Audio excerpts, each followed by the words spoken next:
The quiet of the morning is shattered by the aggressive approach of a police officer as Darius King, a 33-year-old black entrepreneur, steps out of his sleek black SUV at King Fuel Go gas station. Dressed in a simple gray hoodie, blue jeans, and black running shoes, Darius exudes a quiet confidence. A man who has spent years building something that many never thought he could. His neatly trimmed black beard and black buzz-cut hair frame a face marked by both determination and pride. His calm, unwavering brown eyes speak of a strength forged through hardship, but also a quiet resolve not to back down. In one hand, he holds a coffee cup, the other gripping the key fob to the station's back office. A symbol of the business empire he built from the ground up. But Officer Brad Keller, a white officer in his early 40s, with a stiff, almost arrogant posture, sees Darius's presence differently. Muscular 6'2", with blue eyes and short blonde hair, Brad's uniform is crisp, and his expression is one of judgmental disdain. To him, Darius isn't an entrepreneur, he's just another black man in a hoodie. As Darius walks calmly toward Pump 4, inspecting the screen and making adjustments to the station's machinery, Brad Keller immediately assumes the worst. In his mind, this man doesn't belong here. He's a threat, black male, early 30s. Hoodie. Lurking near Pump 4, Brad mutters into his radio, his voice low but filled with suspicion. Possible break-in. Going in. Brad doesn't wait for backup. He slams his door shut, his hand hovering over the taser on his belt. His eyes are locked on Darius, the unspoken assumption that this man is guilty of something just because of his appearance. As Darius finishes his task, he glances up, confused, sensing something off as he sees the officer heading straight toward him with a determined pace.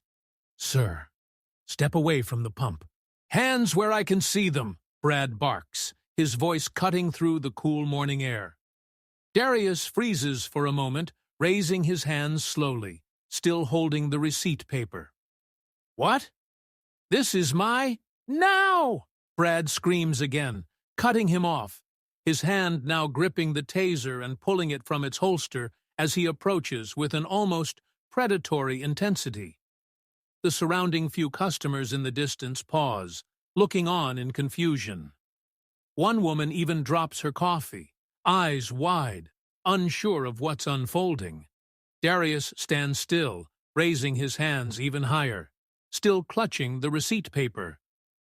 "I work here," he says calmly, trying to de-escalate the situation with the simplest truth. Brad sneers, his voice dripping with contempt. "You work here? That's funny. You think printing something from a pump makes you the boss now?"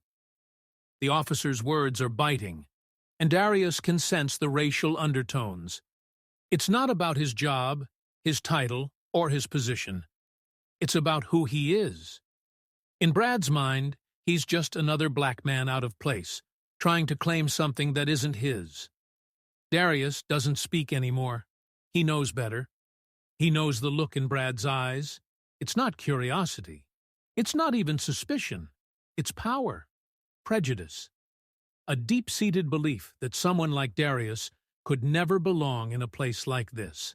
Without any warning, Brad shoves Darius against the side of the SUV, his muscle memory dictating the action as he yanks Darius's arms behind his back.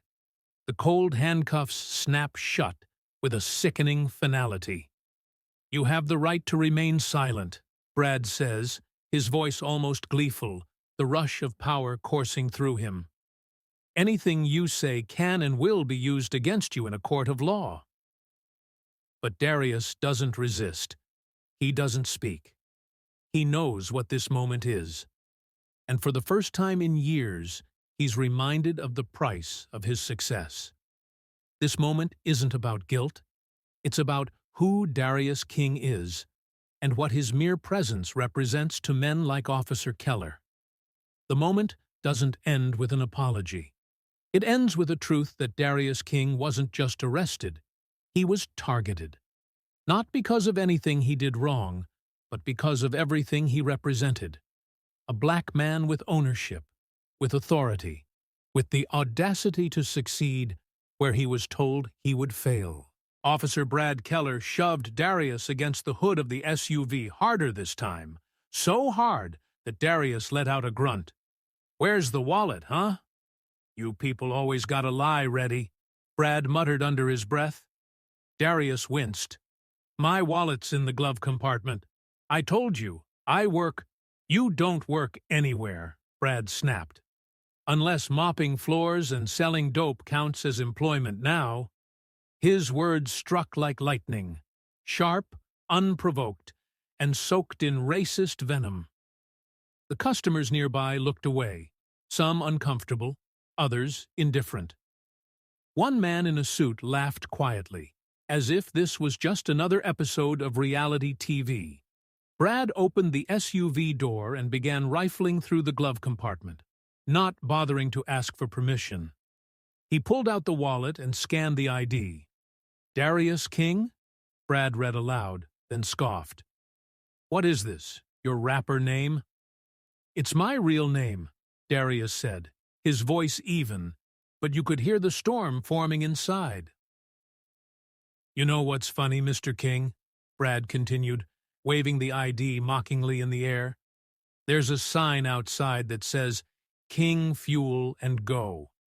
Now, unless the king on that sign refers to you, you're trespassing." Darius turned his head slightly, eyes burning. "It does refer to me." Brad burst into cruel laughter. "You? Please. The only thing you own is that rusty hoodie." With one hand, Brad reached for his radio, speaking loudly for everyone to hear. "Suspect claims he owns the entire gas station. Repeat, suspect claims he owns the building. Advise psychiatric evaluation." There was silence on the other end. Then static. Then, "Copy that."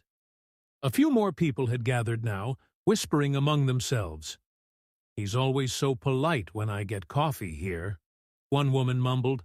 "But he's black," another said flatly, shrugging. "You just never know these days." Brad dragged Darius toward the police cruiser. And that's when the assistant manager, Jada Reynolds, a young black woman in her 20s, ran outside holding a clipboard. "Officer! Officer!"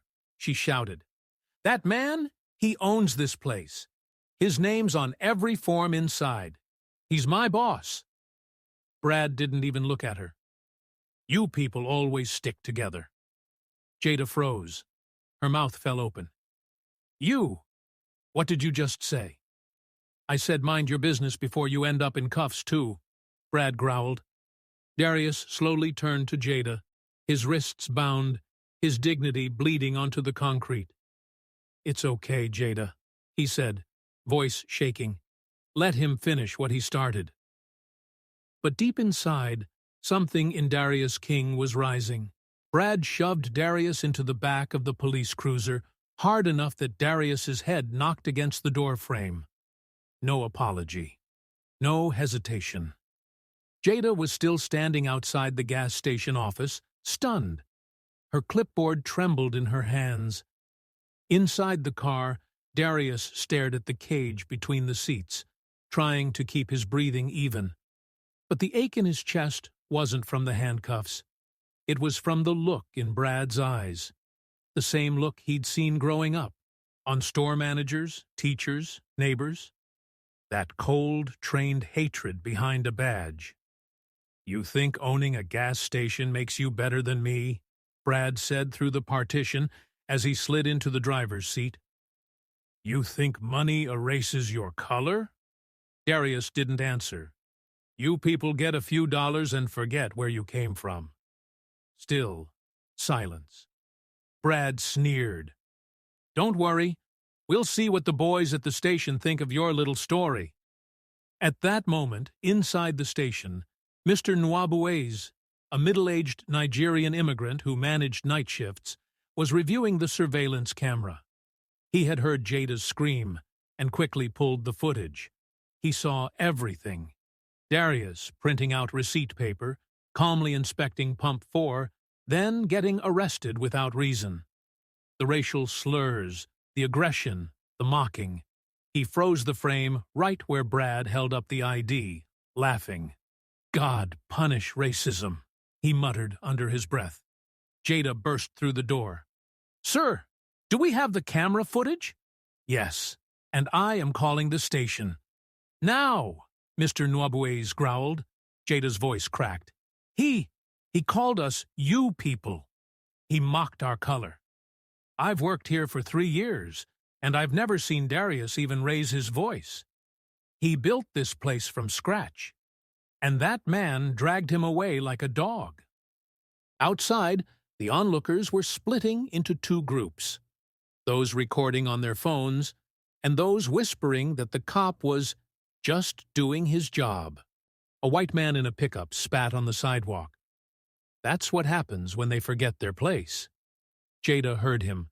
She turned to him slowly, hands shaking. His place? You mean owning something? Being successful? Or just daring to exist in public without being treated like trash? He grinned. A janitor with a crown is still a janitor. Tears brimmed in her eyes, but she didn't cry. Instead, she ran back inside. "Sir, we need to call the news," she said to Mr. Nwabueze. "They need to see this. All of it." He nodded. "Yes, and send the footage to Darius's lawyer. I'm tired of pretending we don't see it." Meanwhile, in the back of the cruiser, Darius sat in silence, still handcuffed, still humiliated, still being treated like an animal in a cage outside the very building he built with his own hands. Inside the police cruiser, Darius stared at the stained ceiling of the back seat, the same ceiling so many black men had stared at before him. He wasn't crying, but inside he was breaking. He had always believed that success would shield him. He was wrong. Brad's radio crackled. "Unit 147. Suspect has no priors. License clean. Are you bringing him in?" Brad pressed the button, ignoring protocol. "Yeah, suspicious activity. Might be gang-related." "Gang-related?" Darius finally spoke. "Because I wore a hoodie?" Brad smirked without turning around. "No, because you look like every other hood rat I've locked up. You could be selling drugs out of the pumps, for all I know." "I own the pumps," Darius muttered. "You own the pumps," Brad mocked, laughing hard now. "You know what you people are good at owning? Trouble." Back at the station office, Jada was on the phone with Attorney Langston Miles, a sharp, well-respected black civil rights lawyer who had helped Darius purchase the gas station 3 years ago. "You're telling me this happened in front of customers?" Langston asked, already fired up. "Yes, sir. The officer never asked for ID. He never checked ownership. He just assumed and humiliated him."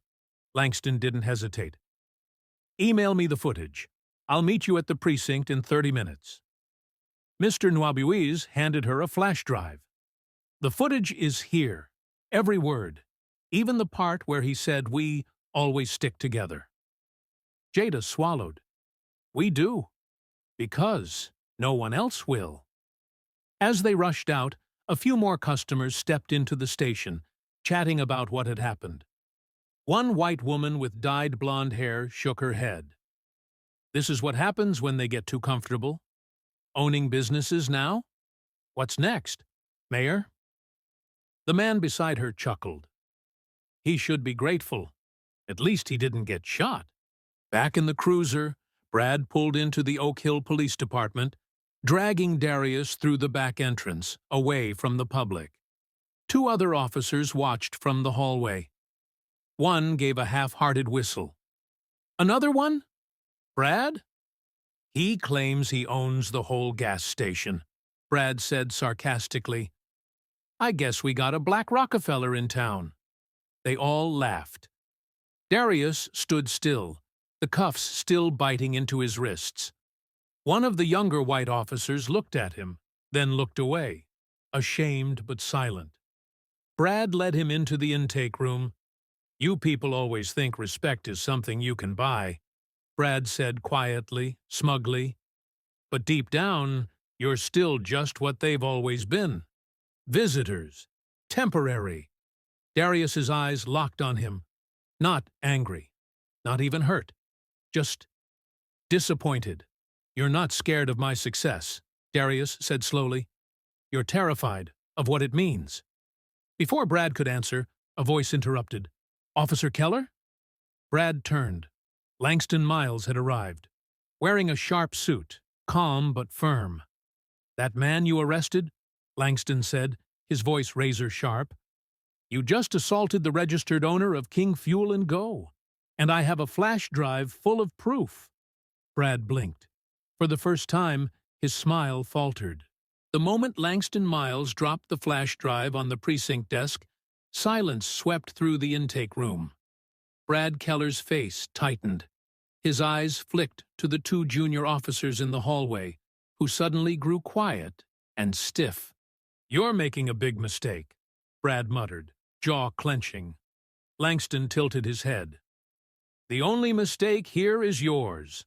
Arresting a man without cause, assaulting him on his own property, and making racial remarks in front of witnesses and security cameras." "Are we really playing the race card now?" Brad hissed, loud enough for others to hear. "You people are always crying racism when you don't get your way." Langston didn't blink. "We're not playing a card. We're exposing the entire rigged deck." Darius stood nearby, his wrists still cuffed, his face bruised not by fists, but by humiliation. The pain of being shackled inside his own empire felt like a wound to the soul. Brad turned to the station captain, Rick Dunham, who had just entered the room. Gray hair, old Southern drawl, and a long record of protecting his boys. "What's the situation here?" Dunham asked, eyeing Langston suspiciously. Langston introduced himself professionally. But the captain's eyes didn't leave Darius. "Let me get this straight," Dunham said slowly, almost smirking. "We're supposed to believe that this guy owns an entire gas station chain." Darius didn't speak, but the look in his eyes was enough to set the room on fire. "He doesn't just own the station," Langston replied sharply. "He bought it from your brother-in-law, remember? 3 years ago. The city records say so. Would you like me to pull those too?" Dunham's face twitched. He knew it was true, but instead of admitting fault, he turned to Brad. "Well," he said with a shrug, "even if he does own it, he still looked suspicious. Hoodies and escalades usually mean something else in this town." Darius stepped forward, slowly, handcuffs and all. "So a hoodie makes me guilty now?" "No," Brad snapped. "Being black and pretending to own something you shouldn't. That's what made you suspicious." Langston slammed his palm on the desk. "That's enough." But Brad wasn't done. "You think this is new?" he said, pacing. "I've been on this force 15 years. Every time we try to keep the peace, you people come in crying racism. You think just because one of you got lucky with a business loan, you're a hero? Nah. You're still what we say you are when we pull you over." One of the younger officers flinched at those words. Dunham looked around and said nothing. Because deep down, this wasn't just about a misunderstanding. This was about a system. One where respect had to be bought. And even then, it wasn't guaranteed.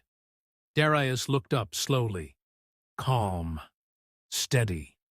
"You think the handcuffs make me less of a man?" he asked. Brad didn't respond. Langston leaned in. "You've made 2 mistakes, Officer Keller. First, you assaulted and arrested an innocent man. Second," he pointed to the red light blinking on the desk phone, "you forgot this precinct records everything. Every word you've said since we walked in, logged, backed up, and ready for civil court." For the first time, Brad's confidence cracked. Dunham cleared his throat and muttered, "Uncuff him." The key was brought, slowly, begrudgingly. As the cold metal came off Darius's wrists, he didn't rub his skin. He didn't cry. He simply stood taller. Not because they freed him, but because they could never cage who he really was. By evening, the security footage from King Fuel and Go had leaked online. The video spread like fire. A black man quietly inspecting a gas pump. A white officer storming in, yelling, the humiliation, the handcuffs, the words, "You people always stick together." "What are you, the janitor?" "Gang activity." I said, "Mind your business, before you end up in cuffs, too." Within hours, the hashtags had taken over Twitter and Instagram. Justice for Darius. King Fuel. Arrested while owning. The comments section was split right down the racial fault line. One side was furious. How many more times does this need to happen? He owned the station, and still got treated like a criminal. We're not safe even when we succeed. But the other side, the darker, uglier side, began to show its teeth. Should have cooperated. Doesn't matter who you are. Maybe he faked the ownership. They do that now. Darius sat alone in his home office, his laptop glowing in the dim room. He scrolled in silence. One message caught his eye. It had no profile picture, just text. "Next time you might not walk away with your station." The N-word. He closed the laptop. The old wounds were tearing open again. This wasn't just about that one cop anymore. It was the gasps in the crowd when they saw his skin. It was the cold laughter of those who thought it normal. It was the headlines that said gas station altercation instead of racially motivated assault. Meanwhile, outside the precinct, people were gathering. Protest signs, megaphones, TV crews, local activists. But inside the building, no one had been suspended. No apology had been issued. No statement released. Officer Brad Keller was still on active duty. In fact, he was now being defended by the police union. He followed protocol, the spokesperson said coldly on live TV. He acted on suspicion, not race. We stand behind Officer Keller. Langston slammed his fist on the table in his office. Suspicion, he hissed. They always use that word like a shield. Suspicion of what? Existing while black? Wearing a hoodie on your own property? That night, Darius's gas station was vandalized. The words, "Stay in your place," were spray-painted across the front windows. Pumps smashed. The front door shattered. Jada arrived at 6 a.m. and burst into tears. She called Darius. "Sir, I don't know what to say." Darius didn't yell. He didn't cry. He simply said, "Start recording. Everything. We rebuild. We don't run." Because if they wanted him to leave, they had underestimated the power of a black man who owned everything they tried to take. By noon the next day, the once quiet lot of King Fuel and Go was surrounded. Hundreds had gathered. Students, clergy, mothers, barbers, teachers, even nurses still in scrubs, holding up signs that read, "Black success is not a crime. Respect our existence or expect our resistance. This is what modern lynching looks like." They chanted Darius's name. They held up their phones. They stood beneath the sun, united. But across the street, another crowd had begun to gather. This one looked different. American flags, worn like capes, Confederate symbols etched on T-shirts, men in wraparound sunglasses holding Blue Lives Matter banners, not to support police, but to mock the cause of justice. Pickup trucks revved loudly, circling the station like wolves. One sign read, "Go back to Africa. Boss man." Another, "You don't own nothing in our town." Jada stood behind the station counter, watching through the glass. Her hands trembled. She counted at least 3 rifles displayed openly in the back of pickup beds. Inside, Mr. Nwabuezi placed plywood over the shattered windows, humming quietly, his face grim. A local news station rolled up with a camera crew. The moment they pointed a lens toward the racist crowd, someone threw a rock. It struck a protester in the back. Then another. Screams broke out. Chaos followed. Police arrived, but instead of approaching the aggressors, they stood between the black protesters and the station, as if Darius's supporters were the threat. One officer even barked, "Disperse or be arrested." Jada couldn't believe it.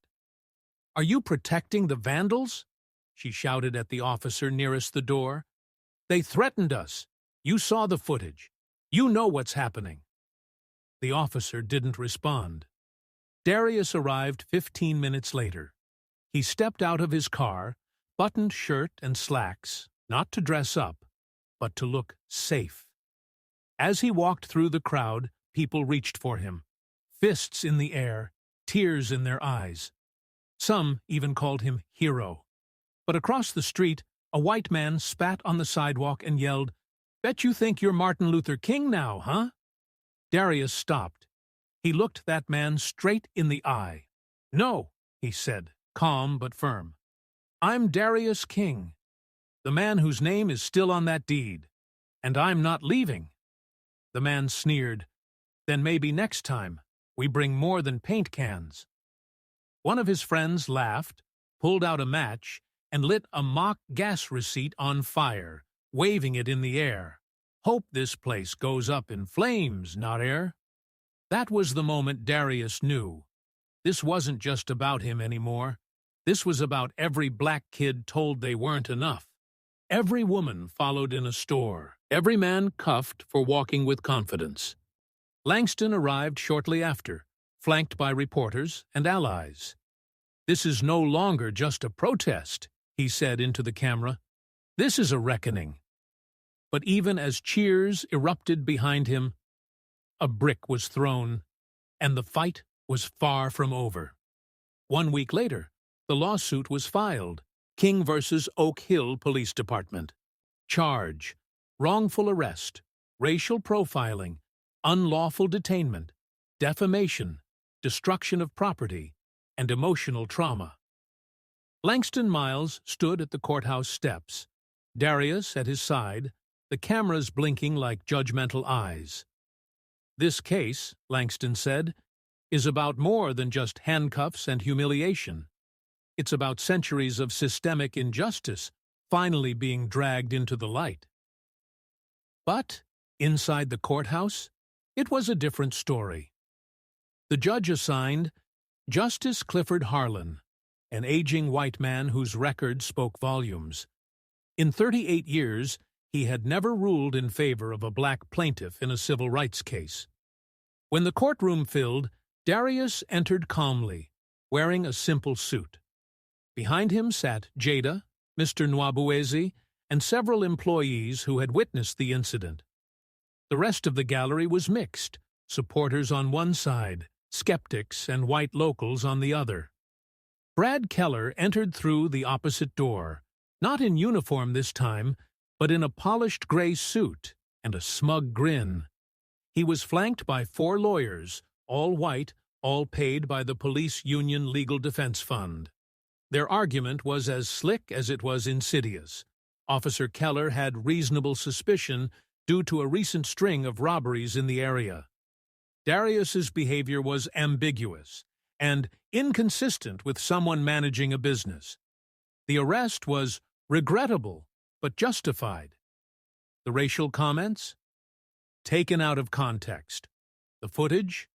Edited. The protest? Incited by online agitators. Then came the worst blow of all. The defense presented an anonymous tip, a fabricated call to 911 reporting a suspicious black male possibly selling drugs at the station. Darius's jaw clenched. That call never existed. He knew it. They were manufacturing a reason to justify a lie. And the judge was eating it up. Throughout the trial, the prosecution faced relentless interruptions. Objection sustained. Stay on topic, Mr. Miles. This courtroom will not become a platform for political grandstanding. Meanwhile, the defense was given leeway to inject dog whistle language, urban behavior, aggressive body language. He was towering over the officer. Looked like a threat. At one point, Brad's attorney even leaned over and said on record, "Let's be honest. If you saw this man at a gas station in the dark, would you really feel safe?" Gasps filled the room. The judge didn't flinch. Jada broke into quiet sobs.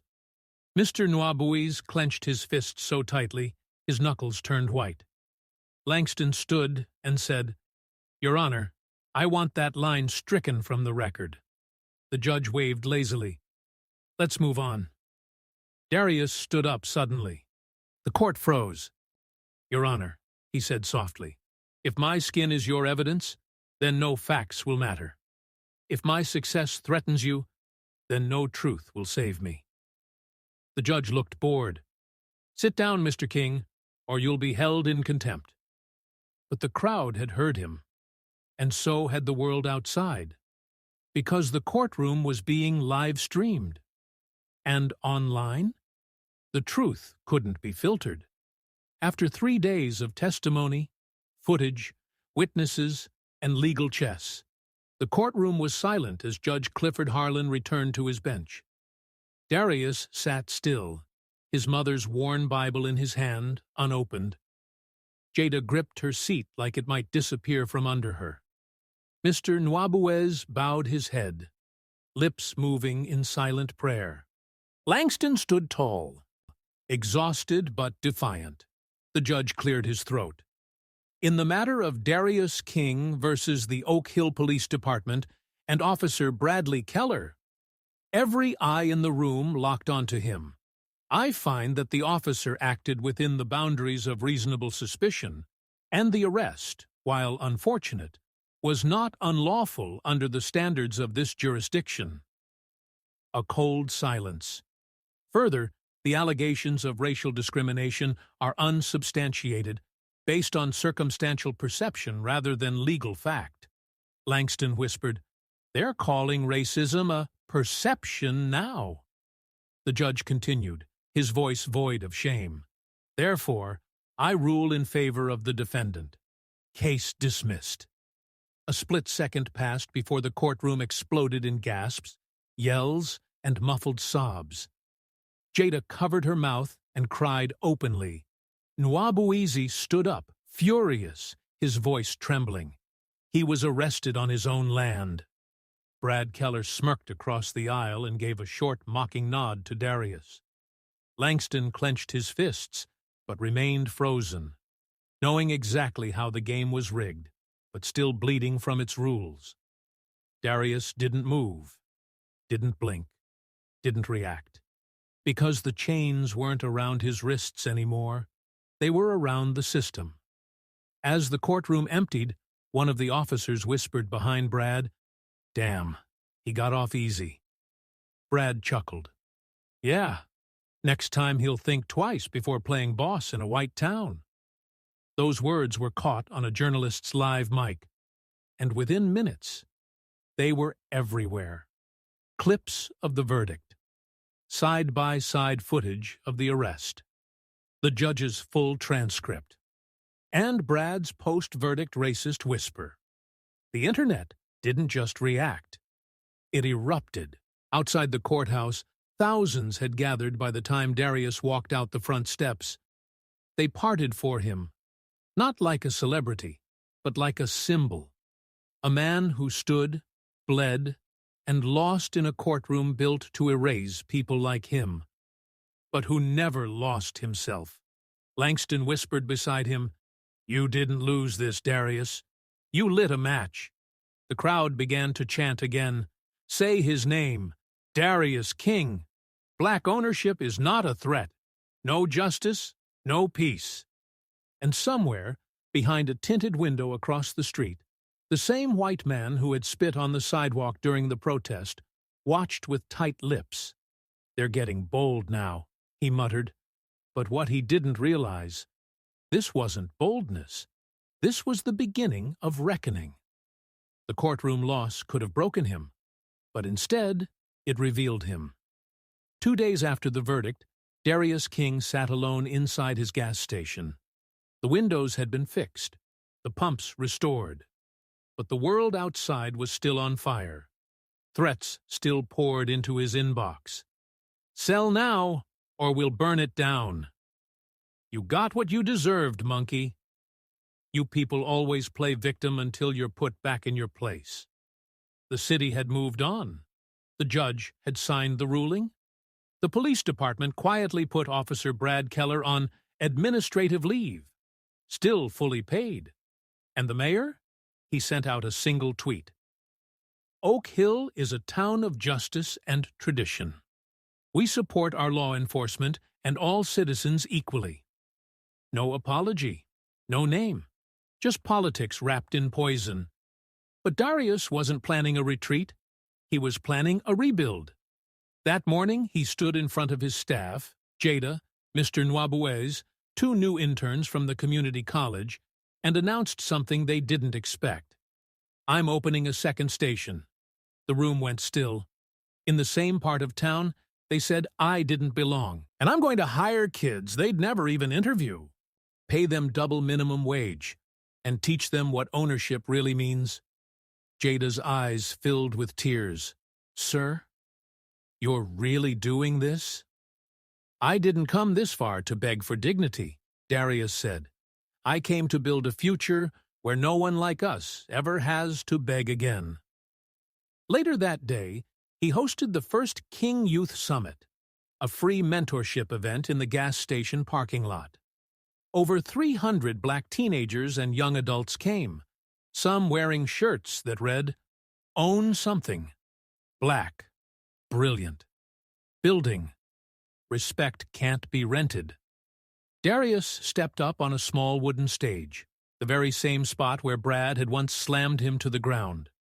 But today, there were no handcuffs, only a mic, and a mission. "My story is your story," Darius began. "I worked, I dreamed, I climbed, and still, they tried to drag me down." He paused. "They didn't ask for proof. They didn't need facts. My skin was the only weapon I carried." The crowd was silent. "But I'm still here. Not because the system helped me, but because I refused to let it define me." Applause began. "They told me I didn't belong, so I bought the land they said I'd never touch." More clapping. "They laughed at my dream, so I hired the kids they would have jailed." Now the crowd stood, and they locked me up for standing next to something I owned. So I did what every black king does when they chain him. He raised both arms high. I rose higher. The cheers became thunderous. That night, as he returned home, Darius found a letter slipped under his office door. No name, just handwriting. "You're changing things. My father would have hated you. But me? I needed to see this. I'm white, but I'm not blind. Thank you." For the first time in weeks, Darius exhaled. Not because he had won in court, but because he had won where it mattered. In hearts, in minds, in the legacy he was now writing. Weeks later, Officer Brad Keller was quietly forced to resign. The department gave no press release, no justice. But he'd become invisible in a town that once bowed to his badge. And Darius? He expanded. By year's end, 4 more King Fuel Go stations opened, all owned, staffed, and mentored by black professionals. They didn't just sell gas. They sold hope.